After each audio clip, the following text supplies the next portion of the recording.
The very first fear that I actually remember when I was a little girl, probably 5 or 6 years old, was this fear of abandonment. And I believe that it stemmed from a trip that my parents took. I believe it was a 3-week trip to Alaska, but it was my parents and they took my brother with them. So they left me by myself with my grandma. Now, my grandma is such a sweet, amazing lady. She's still alive. She's 96 years old. She's beautiful and amazing. But at the time, she had like 7 foster kids. That's how amazing she is. She was helping all these other kids. So I was just one of many, and my family, my entire family had left me. And I think at that young age, we don't really know how to process things or what's going on. We just know the feeling. And I felt super abandoned. Like, what had I done that was so wrong that my entire family left me for 3 weeks, which when you're little feels like an eternity. So I think that's where it stemmed from. But when my parents came back, I actually have a picture of me hugging my mom in the airport, squeezing her for dear life, sobbing, just sobbing that she was finally back.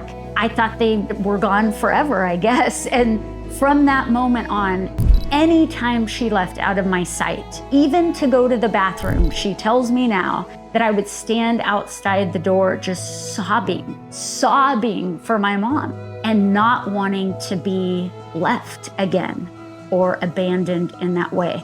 Now, these things that are seemingly small things, like we look back and go, oh, they just went on a 3-week trip, what's the big deal? Can leave such an impression on young kids when we don't know how to process what happened, that we end up dealing with triggers and emotions and reactions far into our adult life that we don't even know are related to that thing that happened when we were 5 or 6 years old that seemed like no big deal.